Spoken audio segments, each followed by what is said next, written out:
thank you for still being here. And as we are already late, so come with me on a journey for 45 more minutes, yes, and then hopefully some questions. I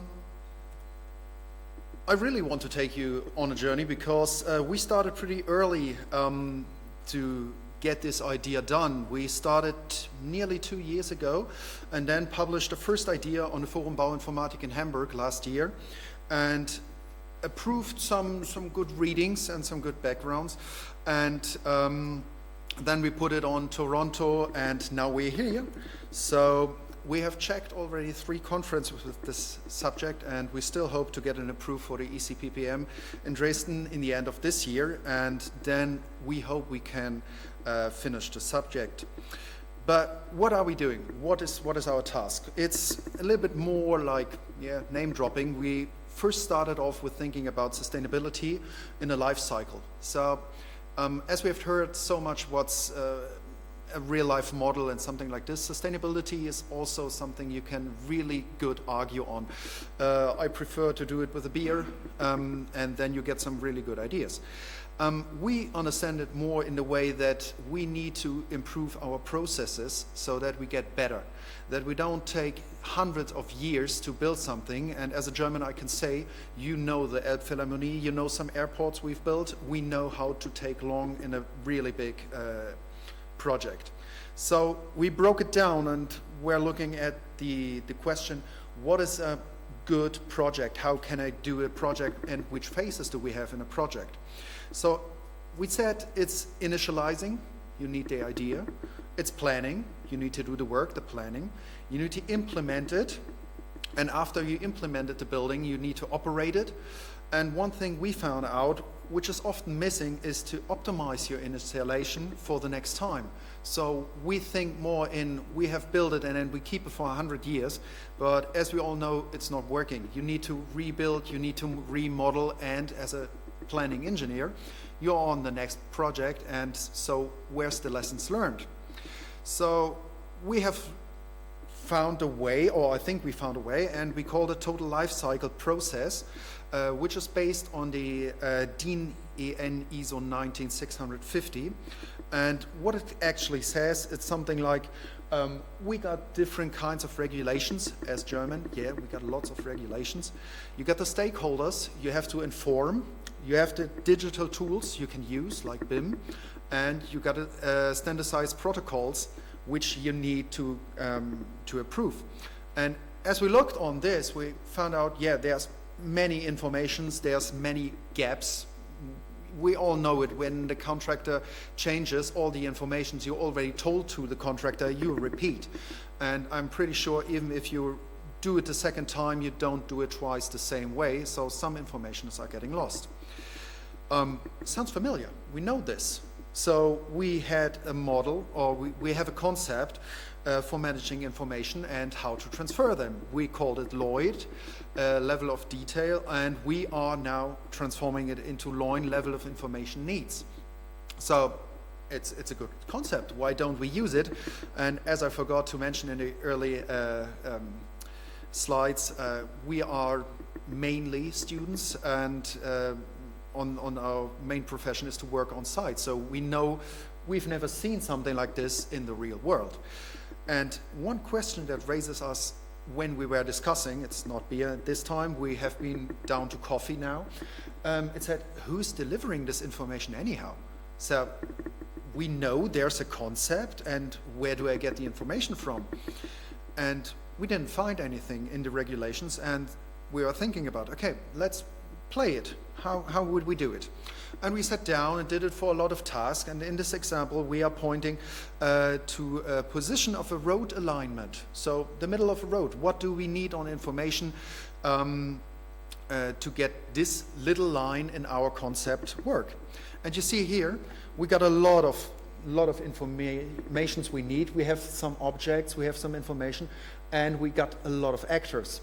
And to get all these people on the same table, it's quite difficult. It's really difficult. And to get to know that everyone understands you well is the next big point.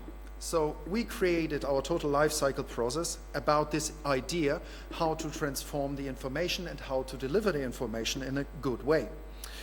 So Our process looks a little bit like this. So we're defining it, we're modeling, integrating, connecting, integration, sharing, and updating. The thing I said before, we need to update our ideas, we need to update our information so that we don't do the same mistake next time we build something. So this looks all pretty easy, but it's a lot of thoughts going in there, and we have tried to approve it in real life already, and we found out we need something to work with. We need a web-based information platform or tool which everyone can use. And so, as we have seen already, there are some good building image generative design tools, and we just asked it, and it looked like this. Oh, pretty cool. It looks good. I would love to have something like this on my work, but we're not quite there yet.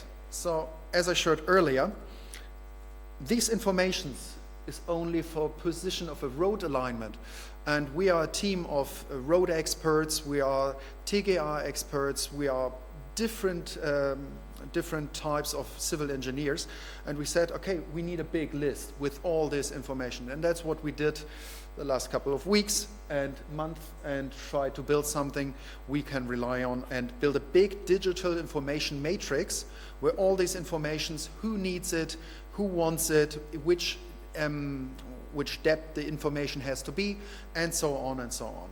So that's what we actually did. It doesn't look like this yet. I hope we will get to it. So looking on the time and being late a little bit, I will take it short. So what's our outlook? We are looking for industrial collaboration, and we found someone. We found a good tool. I can't tell you yet because it's the next conference we are presenting our prototype, but we found someone who says, okay, the idea is cool, we can implement it, and it's easy to use. We have proven it already, it's easy to use. Of course, we need to put some AI in it. We don't need to talk about it, but it can help us for the next step. So learning out of what we did. And when you have 1,000 or more informations put on a list, on a matrix, and to try to learn after 5 or 6 years in your project, we need to find out something with AI to analyze the information and get some lessons learned, even we are not looking for. And this is something we are really putting some hope in, that AI might come up with some crazy ideas we didn't come up. Of course, we need some further research. Yeah, there will be research, and there will be a lot of more research, because this is coming from not we have a technical idea and we want to prove that it works. We come from the real world and try to do something new. So we need to find out if it's really working in the real world, and we are not quite sure if the AI part is working as well. And sustainable focus. I've started with, we think about sustainability as a good project, and as you all know, the projects we have in Germany are taking too long. And if we talk about getting some rail work done or something like this, we don't have the time anymore for being in a dialogue 10 or more years just to build. One of my projects is just 1 kilometer of train, and we're talking about it for 7 years now. 1 kilometer. It's nearly 30 million euros now, and it's just insane. So we think sustainability can only work if we get our processes done, and if we get the information on the place where we need the information, in the people's head, and maybe in a good platform or a matrix where you can find the information even if you are off-site or something like this. And this is what we are working on. This is something else we asked the AI to create what they are expecting for our informations would look like. I hope it's not looking like this in 2 years, but I thank you very much, and really looking forward to some questions and your attention.